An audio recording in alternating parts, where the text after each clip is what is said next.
I've been doing a lot of thinking about how we can conceptualize the transcendentals, the true, the good, and the beautiful. As humans, we are very limited in our ability to understand these things.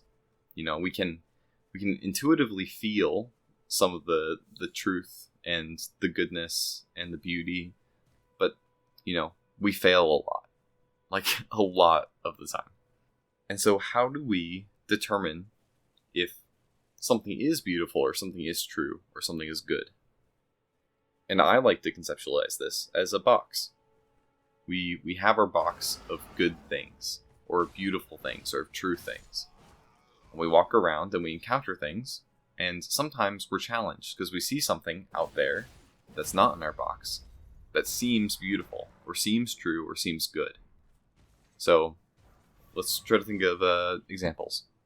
So I find that modern art, in the sense of the buildings that are steel and the sharp angles, is beautiful. And then I counter and I walk through and I go through this garden and I see apples. And I didn't consider that apples could be beautiful, but now I see them, and the deep dark red and the sheen on the apple and the way it hangs low on the branch. There's just something that triggers in my mind, oh, that's beautiful. And I could sit back and say, oh, maybe that's not beautiful. And you could, and you can kind of debate that and have that conversation. But let's say I come to the conclusion it is beautiful. Now what do I do with my box? Some people, the way that they see the world is that if there's any contradiction with this original box that they've set up, this framework that they feel like has been passed on, but really is just what they've been building their entire lives, if it doesn't fit everything, then they just need to throw the box away.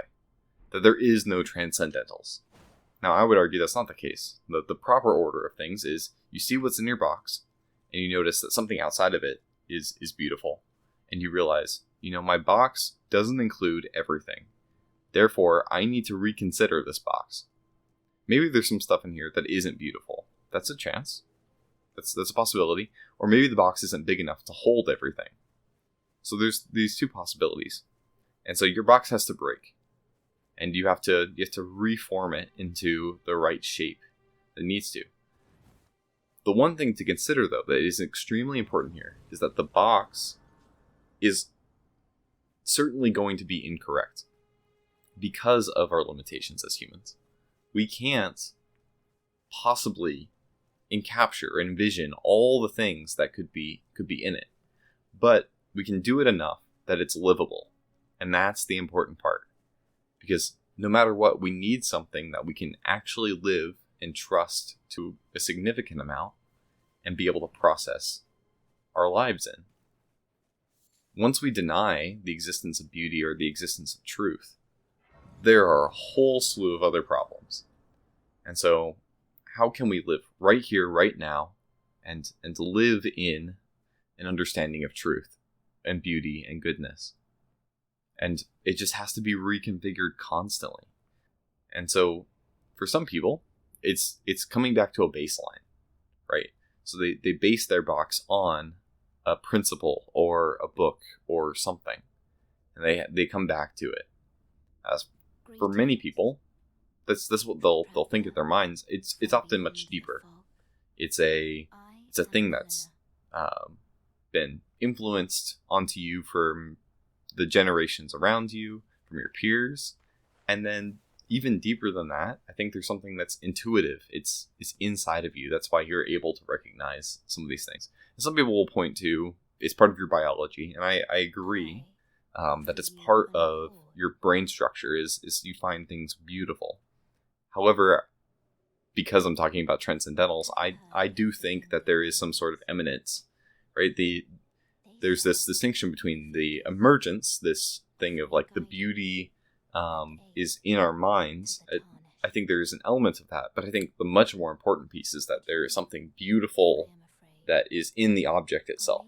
That the object is good or is true or is beautiful, and it is even if I wasn't there. That is controversial, I understand, but that is why I think the box is so valuable. Because as soon as there's something out there, it's not that I'm beginning to, my mind is changing. Maybe it is in the sense that I'm recognizing it. I think the truth has always been there. And it's only when I'm able to recognize it that I can incorporate it. So these are just some thoughts I've been having. Also here, I want to include a little clip at the end of this great conversation I had with some friends of mine. And I kind of go on a little bit of a tangent here. But I also shared this poem that I had written about this topic that I thought was really valuable. But my main point here is that we're all doing this all the time, or we should be. We should be actively working on trying to bring all these things together. And I know all my videos end in some sort of challenge to you or to anyone else on how to live life. But this is a challenge for myself as well. I want to live in a way that I'm constantly getting better and recognizing where I'm not where I should be. And I find that to be incredibly admirable, that's the word, in seeing that in other people. And so why not try to do that myself and encourage as many people as I can to do that too. So I'd love to hear your thoughts in the comments, and I will shoot us over to this clip that I have. Thank you all for watching, and I'll talk to you all later. This is part of what I think I was trying to talk about with Brendan Graham Dempsey. Like this idea that the God that you put in a box is not God because it's in a box. Mm-hmm. And as soon as you look inside the box, you're not gonna God can't be there because that God in the box is gonna let you down, because as soon as you try to trap him, like he's outside. Yeah. I wrote a poem. I was gonna share it real fast. Yeah. This is one of the early poems I wrote like 2 months ago when I started writing poetry. But I built an iron box, the walls lined with lead. In it, there are no flaws, no holes, no gaps, no seams. 128 guards circle my brilliant cage, around and around without end. All of my efforts empty as my grand prison. I could not keep love in its walls. That's the image, is the and I think in our conversation too we talk about this image of descending like Dante into the underworld, and he has a different view of how this goes, but in my perspective is that at the bottom you see your false gods, the ones that you followed, the ones that you thought would give you everything, and you realize they weren't actually they weren't benevolent. They were just trying to bring you down.